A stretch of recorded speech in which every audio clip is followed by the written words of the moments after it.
بسم اللہ الرحمن الرحیم،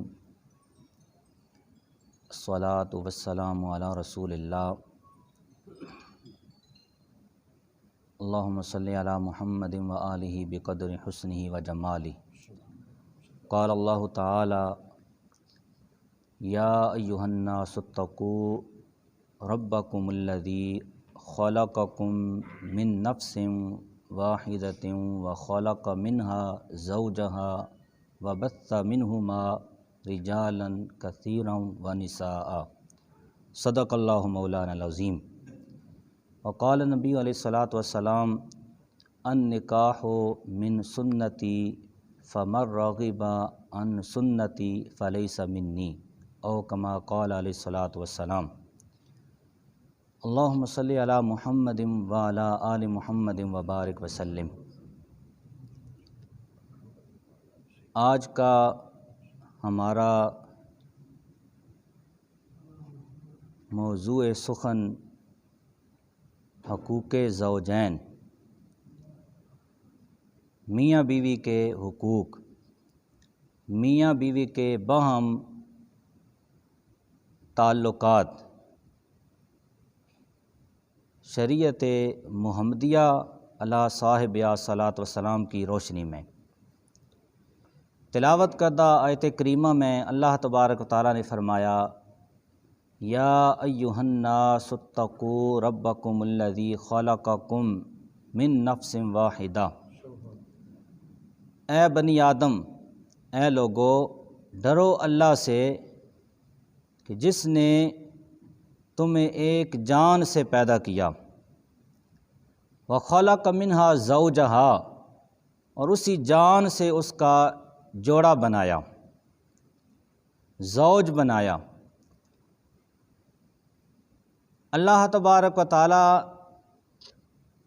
نے سیدنا آدم علیہ السلام کو پیدا فرما کر انسان کی تخلیق کا آغاز کیا۔ حضرت آدم علیہ السلام جنت میں ٹھہرے، جنت کی طرح طرح کی نعمتوں سے معزوز ہوئے، ہر طرح کے پھل، ہر طرح کی خوشبو، ہر طرح کی روحانیت، لیکن آپ نے شکوہ کیا کہ ابھی میں پرسکون نہیں ہوا۔ تو حضرت آدم علیہ السلام ایک دن آرام کر رہے تھے تو اللہ تبارک و تعالیٰ نے ان کی بائیں جانب سے ایک نیچے والی پسلی نکال لی اور اس کو حضرت حوا علیہ السلام کا روپ دے دیا، یعنی ان کا جوڑا بنا دیا۔ تو اس طرح آدم علیہ السلام کی جان سے ہی اللہ تبارک تعالیٰ نے ان کا زوج بنا دیا، ان کا جوڑا بنا دیا۔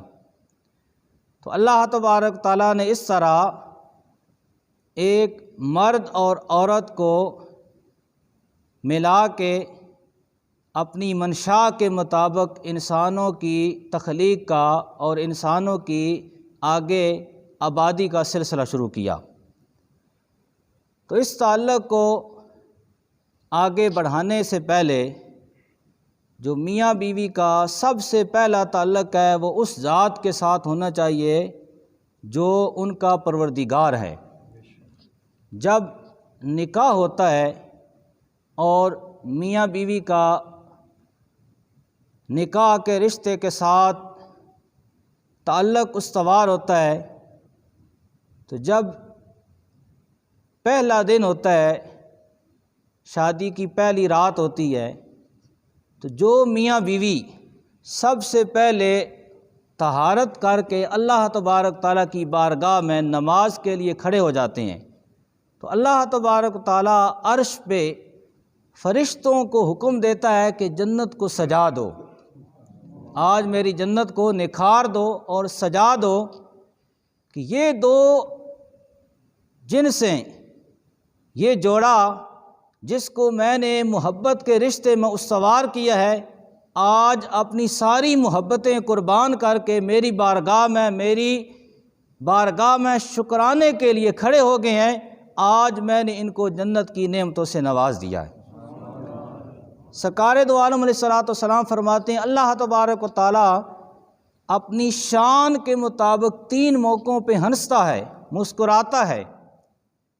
سب سے پہلے جب میدان جہاد میں صفیں اکٹھی کر دی جاتی ہیں، جب مجاہدین صفیں بنا لیتے ہیں اور دشمنان خدا کے سامنے سینہ تان کے کھڑے ہو جاتے ہیں، تو اللہ تبارک تعالیٰ اپنے بندوں کو اس انداز میں دیکھ کر اپنی شان کے مطابق مسکراتا ہے کہ میری رضا کے لیے انہوں نے اپنی جان اپنی ہتھیلی پہ رکھ کے میرے دشمنوں کے سامنے پیش کر دی ہے۔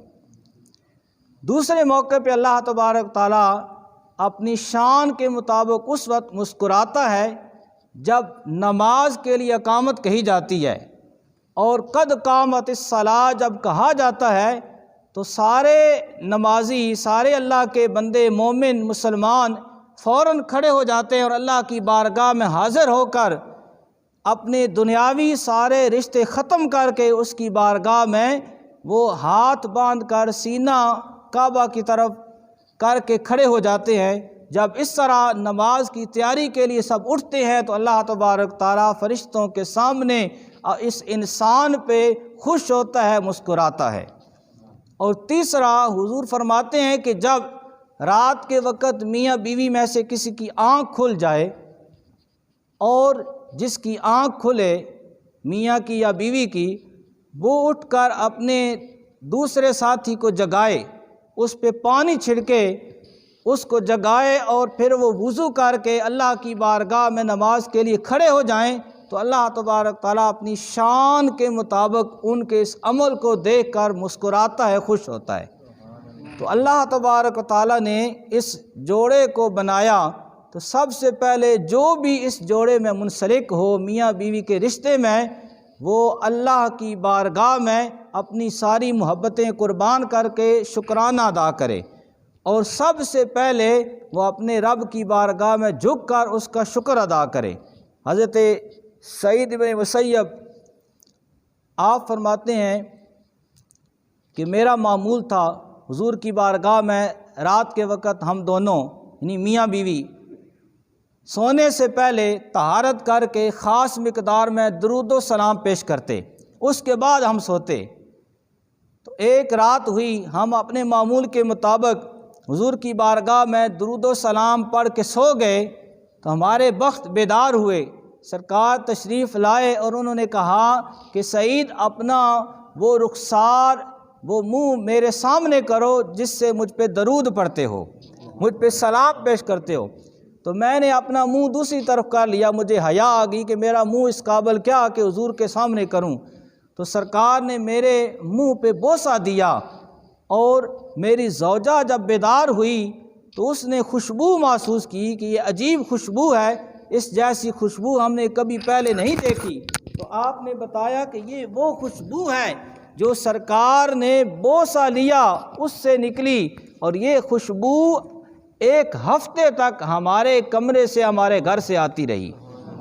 تو دوسرا یہ ہے کہ اللہ کی عبادت کے ساتھ ساتھ اللہ کے نبی کی بارگاہ میں رشتہ استوار کرنے کے لیے حضور پہ مل کے گھر والے میاں بیوی، بیوی بچے سارے مل کے رات کو درود و سلام پڑھا کریں، تاکہ اللہ اور اس کے رسول کی رحمتوں کا نزول ہوتا رہے۔ برادران اسلام، حضور علیہ الصلوۃ والسلام نے میاں بیوی کے حقوق کے متعلق، میاں بیوی کے تعلقات کے متعلق بہت سے ارشادات فرمائے، لیکن آپ کے ارشادات میں سے جو ایک عام آپ کی حدیث پاک ہے اس کا مفہوم میں بیان کر رہا ہوں، تاکہ کسی ایک موضوع پہ ہم اس مضمون کو سمیٹ لیں۔ سرکار دو عالم علیہ الصلوۃ والسلام نے فرمایا کہ خاوند کے بیوی کے لیے چند حقوق ہیں۔ سب سے پہلے تو یہ کہ اس کو اپنی بساط کے مطابق، اپنی طاقت کے مطابق کھانا کھلائے، جتنی اس کی اوقات ہے اس کے مطابق بیوی کو اچھا کھانا دے، جس کو شرع میں نفقہ کہتے ہیں۔ سرکار دو عالم علیہ الصلوۃ والسلام آپ ہمیشہ اپنی ازواج اپنی بیویوں کے ساتھ مل کر کھانا کھایا کرتے تھے، یہاں تک کہ اپنی ازواج کے ساتھ محبت کا یہ عالم تھا کہ حضور کو جب کوئی صحابی دعوت دیتے کھانے کی تو آپ پوچھتے کیا میرے ساتھ عائشہ کو بھی دعوت ہے؟ اگر صحابی یہ کہہ دیتے کہ آپ اکیلے آئیں تو سرکار انکار کر دیتے کہ میں اکیلا نہیں جاؤں گا۔ پھر جب صحابی حضور کو حضرت عائشہ کے ساتھ آنے کی دعوت دیتے تو پھر سرکار تشریف لے جاتے، یعنی دعوت پہ بھی جاتے تو اپنی زوجہ محترمہ کو ساتھ لے جاتے۔ اور پھر کھانے کا انداز کیا ہوتا، حضرت عائشہ رضی اللہ تعالیٰ عنہ کے ساتھ جب حضور کھانا کھاتے تو جو ہڈیاں حضرت ام عائشہ صدیقہ رضی اللہ تعالیٰ عنہ کھا کے رکھ دیتی، سرکار ان کو اٹھا کر چوسا کرتے تھے، یعنی ایسی محبت اپنے زوج کے ساتھ، اپنے جوڑے کے ساتھ، اپنی بیوی کے ساتھ۔ اور پھر حضور نے فرمایا کہ جو کوئی اپنے گھر والوں کو اچھا کھلاتا ہے، اپنے بیوی بچوں کو، تو اس کو صدقے کا ثواب ملتا ہے۔ جو اپنی گھر والی کو اچھا کھانا کھلاتا ہے تو اس کا جو کھلانے کا خرچہ ہے وہ صدقے میں شمار کیا جاتا ہے۔ پھر حضور نے فرمایا کہ اپنی بیوی کو اچھا لباس پہناؤ، یعنی اس کے گرمی سردی کے لباس کا خیال رکھو۔ سرکار دو عالم علیہ الصلوۃ والسلام اپنی بساط کے مطابق اپنی ازواج کو اچھا لباس عطا کرتے، اور لباس گرمی اور سردی کا دونوں طرح کا سال میں میاں کے ذمے، خاوند کے ذمے ضروری ہے کہ وہ اپنی بیوی کو گرمی اور سردی کا لباس اپنی طاقت کے مطابق خرید کر دے۔ تو سرکار دو عالم علیہ الصلوۃ والسلام لباس کے اظہار کو ناپسند کرتے، یعنی عورت اچھے کپڑے پہن کے باہر جائے۔ حضرت عمر بن خطاب آپ فرماتے ہیں کہ عورتوں کو اچھے کپڑے نہ پہناؤ، اگر اچھے کپڑے پہناؤ گے تو پھر وہ باہر نکلنے کی تمنا کریں گی، اس لیے ان کو ایسا جو ان کا ستر ڈھانپے اور ایسا لباس ہو جو ان کے لیے گھر میں خوبصورت ہو، کیونکہ حضور نے فرمایا کہ عورت کی خوشبو رنگین لباس ہے اور مرد کی خوشبو وہ ہے جو ظاہر نہ ہو بلکہ اس کی بو محسوس کی جائے۔ اس اعتبار سے عورت کے لباس کا لحاظ رکھنا وہ بھی ضروری ہے۔ تیسرا حضور نے فرمایا کہ عورت کے منہ پہ نہ مارے، کیونکہ جو چہرہ ہے یہ اللہ تبارک تعالیٰ نے اپنے دست مبارک سے بنایا ہے۔ انسان کا جو چہرہ ہے یہ اللہ تبارک تعالیٰ نے اپنے دست مبارک سے بنایا ہے، تو حضور نے چہرے پر مارنے سے سختی کے ساتھ منع کیا ہے، تو اس اعتبار سے چہرے پہ نہ مارا جائے۔ اور یہاں تک کہ حضور نے عورت کو مارنے سے منع کیا ہے، اگر ناگزیر ہو جائے، اگر ایسی حالت ہو جائے، غصہ آ جائے یا کسی بات پہ سرزنش کرنی ہو شرعی اعتبار سے، تو پھر حضور نے فرمایا کہ ایک مسواک جتنی سوٹی لے، اس کے اوپر روئی لپیٹے اور اس کے بعد سرزنش کرے، یعنی حد المقدور عورت کو مارنے سے اجتناب کرے۔ پھر سرکار نے فرمایا کہ عورت کو گالی نہ دے۔ حضور نے فرمایا کہ تم میں سے بہترین وہ شخص ہے جس کا اخلاق تم میں بہترین ہے، اور تم میں سے بہترین ہے وہ شخص جو اپنے گھر والوں کے ساتھ اچھا ہے، اور خود ہی فرمایا کہ میں اپنے گھر والوں کے ساتھ تم سب سے اچھا ہوں، بہترین ہوں۔ تو گھر والوں کے ساتھ بندہ بد اخلاقی کرے گا تو گھر کا ماحول خراب ہوگا، تو اس اعتبار سے حضور نے فرمایا گھر میں اپنے اخلاق کا مظاہرہ کرو، اگر کوئی ایسی بات نظر آئے تو زبان درازی نہ کرو، گالی نہ نکالو، عورت کے منہ پہ نہ مارو، اس کو سزا نہ دو، بلکہ اس کے ساتھ گزر کرو، کیونکہ حضور نے فرمایا، حضرت ام المؤمنین عائشہ صدیقہ رضی اللہ تعالیٰ عنہ آپ فرماتی ہیں، حضور نے فرمایا عورت ٹیڑھی پسلی سے بنائی گئی ہے، اس کو اگر سیدھا کرنے کی کوشش کرو گے تو یہ ٹوٹ جائے گی، اس لیے اس کے ساتھ صبر کے ساتھ چپ رہ کر گزر کرو، یعنی محبت اور اس کے ساتھ انس کے ساتھ ہو، اس کے ساتھ محبت اور انس کے ساتھ گزارا کرو۔ تو برادران اسلام، دوستو، حضور علیہ الصلاۃ والسلام نے حد المقدور عورت کو تکلیف سے منع فرمایا ہے، اس کو اذیت دینے سے روکا ہے۔ پھر سرکار نے یہ ارشاد فرمایا کہ اگر تمہیں کوئی ایسی بات گزرے کہ منع کرنے کے باوجود عورت باز نہیں آتی، سمجھانے کے باوجود اس پہ اثر نہیں ہوتا، تو گھر میں اس کا بستر الگ کر دو، یعنی میاں اس سے گھر میں الگ ہو جائے۔ یہ نہیں کہا کہ اس کو میکے بھیج دے، گھر سے نکالے نہیں، بلکہ گھر میں ہی اس سے اپنے ازدواجی تعلقات کو روک لے۔ جب یہ کرے گا تو عورت کو احساس ہوگا کہ گھر میں رہتے ہوئے بھی میرا میاں مجھ سے، میرا خاوند مجھ سے ناراض ہے، میرا شوہر میرے ساتھ محبت کا اظہار نہیں کر رہا۔ تو اس اعتبار سے یہ حضور نے 5 خوبصورت جملے ارشاد فرمائے کہ جن کے ساتھ اپنے گھر میں اپنی زوج کے ساتھ اچھا تعلق قائم کیا جا سکتا ہے۔ سرکار دو عالم علیہ الصلاۃ والسلام کی سیرت میں ہمارے لیے بہترین نمونہ ہے۔ سرکار دو عالم اپنی ازواج کے ساتھ خوش طبعی فرمایا کرتے۔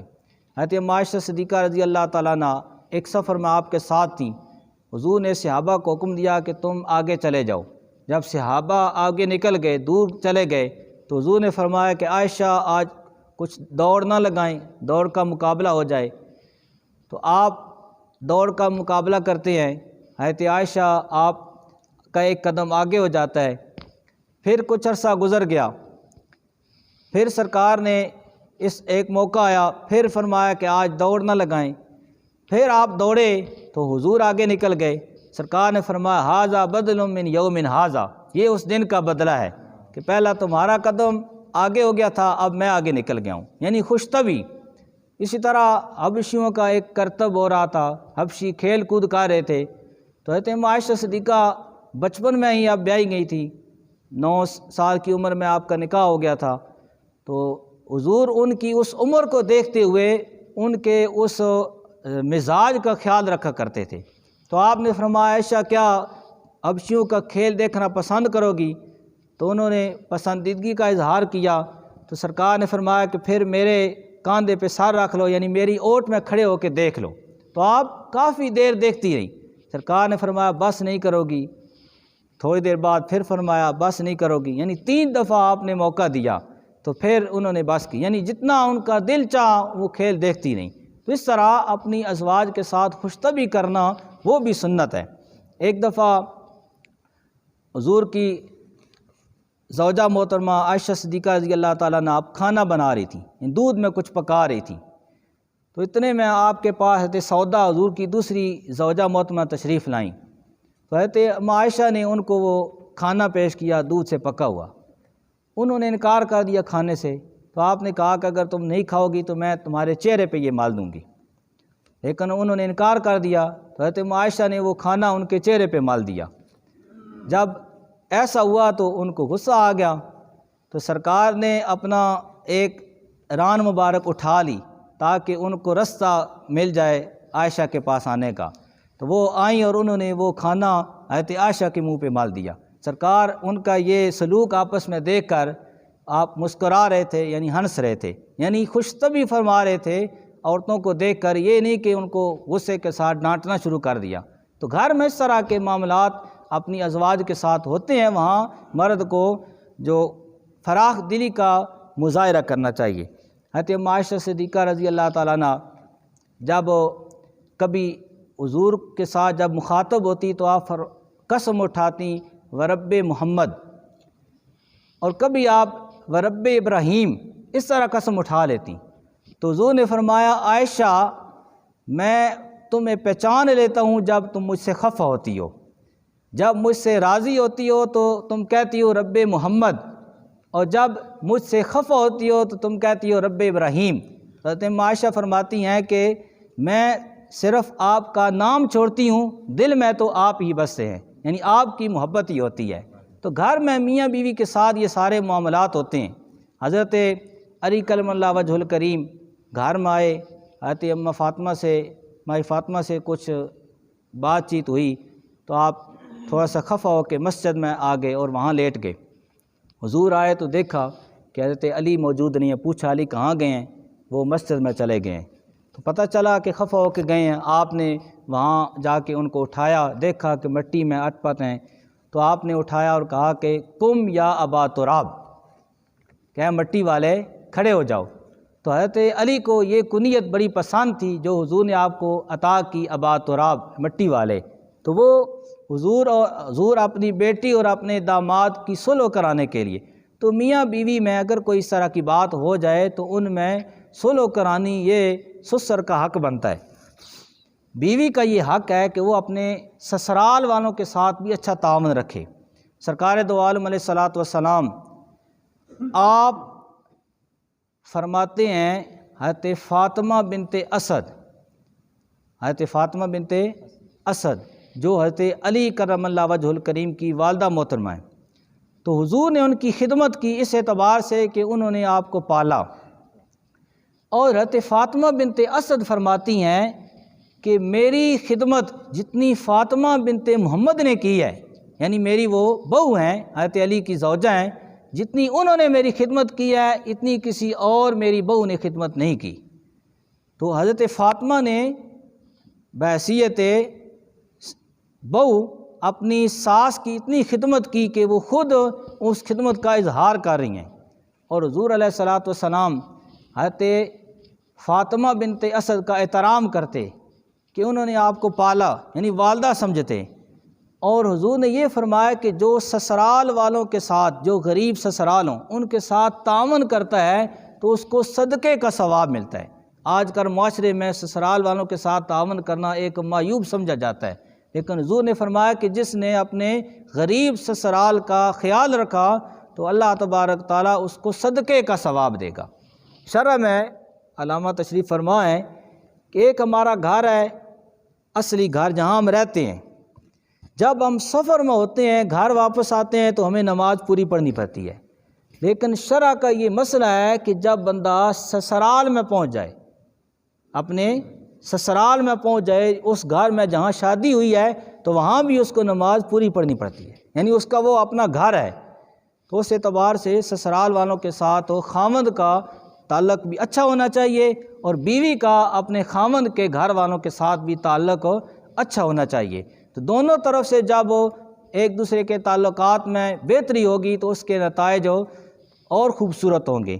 تو اس اعتبار سے چند حدیث مبارکہ ہیں، ان کا میں صرف وہ انس میں پیش کر دیتا ہوں تاکہ عورت کے جو معاملات ہیں وہ عورت اپنے معاملات کی طرف دھیان دے، اور جو مرد کے معاملات ہیں وہ اپنے دھیان دے، تو اس طرح ایک گھر ہے وہ جنت کا نمونہ بن سکتا ہے۔ حضور نے فرمایا کہ عورت اپنے خامند کی اجازت کے بغیر نفلی روزہ نہیں رکھ سکتی، اپنے خامند کی خوشنودی کے لیے وہ نفلی روزہ نہ رکھے۔ پھر حضور نے فرمایا کہ 4 قسم کے لوگ جنتی ہیں۔ ایک وہ عورت جو اس حال میں مر جائے کہ اس کا خامند اس سے راضی تھا، اور وہ مرد جو اس حال میں مرے کہ اس کے ماں باپ اس پہ راضی تھے، وہ آدمی جو توبہ کے بعد گناہ کی طرف نہ آئے، نیکی کی طرف چل پڑے، دوبارہ وہ سچی توبہ کے بعد گناہ کی طرف نہ آئے، اور وہ بندہ جو اپنے بیوی بچوں کو، ان کی تعداد زیادہ ہو، حلال کما کر کھلائے، یہ 4 آدمی حضور نے فرمایا یہ 4 قسم کے لوگ جنتی ہیں۔ پھر حضور نے فرمایا اگر سجدہ خدا کے سوا کسی کو جائز ہوتا تو وہ عورت کو ہوتا کہ وہ اپنے خامند کو سجدہ کرے، یعنی عورت کے لیے خامند کا یہ مقام ہے۔ پھر حضور نے فرمایا کہ مرد کی اجازت کے بغیر اگر عورت گھر سے باہر نکلے تو فرشتے اور ہر چیز اس پہ لعنت کرتی ہے جب تک وہ واپس نہ آ جائے۔ اور حضور نے فرمایا کثرت کے ساتھ جہنم میں مجھے عورتیں دکھائی گی۔ عورتوں نے پوچھا یا رسول اللہ اس کا کیا سبب ہے؟ حضور نے فرمایا تکفرن العشیرہ، کہ تم اپنے خامدوں کی نافرمانی کرتی ہو اور لعن طعن زیادہ کرتی ہو۔ تو اس اعتبار سے یہ 2 جو عادتیں ہیں، نسوانی عادتیں کہ لعن طعن کرنا اور خامدوں کی نافرمانی کرنا، اس وجہ سے خامدوں پہ لعن طعن کرنا، اس وجہ سے عورتوں پہ کثرت کے ساتھ عذاب جو تھا وہ حضور نے معراج کی رات دیکھا، مشاہدہ کیا۔ تو اس اعتبار سے ان چیزوں سے بچنا چاہیے۔ سرکار دو عالم علیہ السلام نے مرد کو بھی عورت کے ساتھ نباہ کی صورتیں بتائیں۔ حضور نے فرمایا اگر کسی کی عورت بد زبان ہے تو اس کی بد زبانی پہ صبر کرتا ہے تو اس کو حضرت ایوب علیہ السلام نے جو بیماری میں صبر کیا اس کے برابر ثواب ملتا ہے۔ اور پھر حضور نے ارشاد فرمایا کہ عورت جو ہے وہ ایسی چیز ہے کہ اگر اس کے ساتھ تم خوش اخلاقی کے ساتھ نباہ کرو گے تو یہ تمہارے قبضے میں رہے گی، اگر اس کے ساتھ سختی کرو گے تو پھر وہ نہیں مانے گی، تمہارے ساتھ اس کا نباہ نہیں ہو سکے گا۔ تو ایک عورت ہے کہ جس کو خاوند کے ساتھ رشتے میں استوار کرنے کے لیے 2 بول بولنے پڑتے ہیں، ان 2 بولوں کی بنا پہ ساری زندگی وہ خاوند کے ساتھ نباہ کرتی ہے، ماں باپ بہن بھائی رشتہ دار چھوڑ کے اس کے ساتھ وہ رہتی ہے، اس کے کنٹرول میں اور اس کے حکم کے تابع ہو جاتی ہے۔ اگر بندہ ایسی وفا اپنے رب کے ساتھ کرے تو اللہ تبارک تعالیٰ اس کے ساتھ کیا معاملہ کرے گا۔ حضرت بایزید بستامی کی بارگاہ میں ایک عورت آئی، اس نے کہا کہ میرا خاوند دوسری شادی کرنا چاہتا ہے، اگر شریعت اجازت دیتی تو میں نقاب اٹھا کر آپ کو دکھاتی کہ میرے جیسی حسین و جمیل عورت کے ہوتے ہوئے اس کو کیا یہ گوارا ہے کہ وہ دوسری شادی کرے۔ جب اس نے یہ بات کی تو حضرت بایزید بستامی غش کھا کے گر گئے، بے ہوش ہو گئے۔ جب کچھ دیر بعد ہوش آیا تو آپ کے صاحبوں نے پوچھا کہ آپ کو کیا ہوا؟ تو آپ نے فرمایا کہ وہ عورت جس کا حسن و جمال فانی ہے وہ یہ گوارا نہیں کر سکتی کہ اس کے ساتھ کوئی دوسرا شریک ہو، کوئی دوسری بیوی اس کا خاوند لے آئے، تو وہ رب کائنات جو اتنا حسین و جمیل ہے کہ جس کا حسن اس ساری کائنات میں ہے، وہ کیسے گوارا کرتا ہے کہ اس کی دہلیز کو چھوڑ کر اس کا بندہ دوسری جانب رجوع کرے۔ حضرت ابو حسن خرقانی آپ بہت بڑے بزرگ تھے، ایک آدمی نے آپ کا شعرا سنا تو ملاقات کے لیے وہ چل پڑا، دور دراز سے سفر کرتا ہوا جب وہ وہاں پہنچا تو آپ کے گھر کا پتہ پوچھا، جب دروازہ کھٹکھٹایا تو آپ کی اہلیہ تھی۔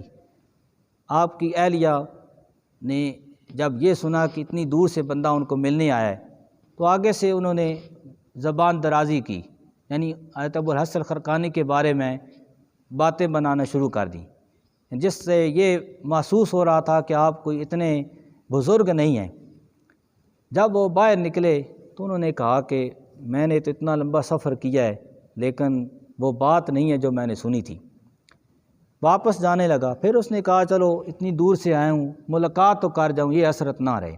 پوچھا کہ وہ کہاں ہوتے ہیں تو لوگوں نے بتایا کہ وہ صبح اس جنگل میں چلے جاتے ہیں تو شام کے وقت واپس آتے ہیں، ابھی ان کے آنے کا وقت ہو گیا، تم یہ سامنے راستہ ہے اس راستے پہ کھڑے ہو جاؤ۔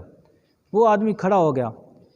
جب اس نے دیکھا کہ جنگل سے ابو الحسن خرقانی آپ راستے پر نکلے، باہر تشریف لائے، تو انداز یہ تھا کہ شیر پہ سوار تھے، اوپر لکڑیوں کا گٹھا رکھا ہوا تھا اور سانپ کو کوڑا بنایا ہوا تھا۔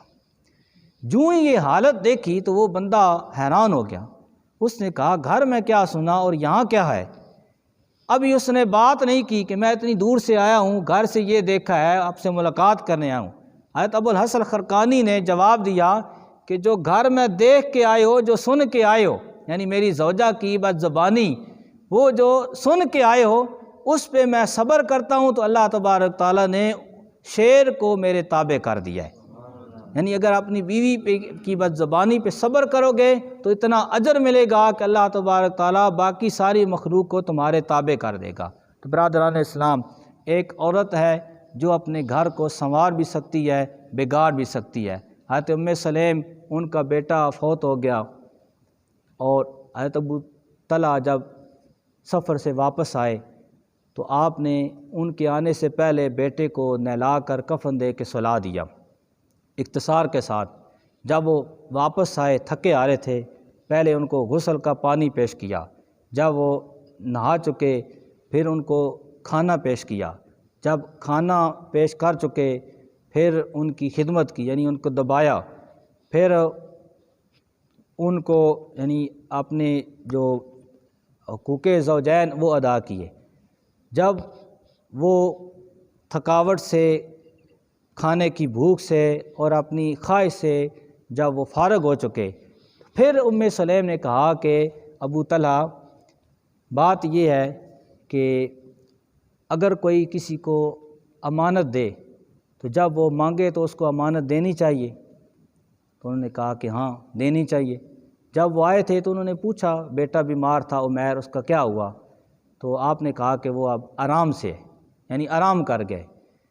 اس کے بعد آپ نے بتایا کہ وہ امانت جو ہمارے پاس اللہ کی دی ہوئی تھی وہ اس نے لے لی ہے۔ تو آپ خفا ہوئے کہ تم نے مجھے آتے ہی کیوں نہیں بتایا؟ میں نے تو حقوق زوجیت بھی ادا کر لیے، کھانا بھی کھا لیا اور اتنا وقت بھی گزر گیا۔ تو وہ فوراً حضور کی بارگاہ میں چلے گئے کہ میرے ساتھ آج بیوی نے یہ معاملہ کیا ہے۔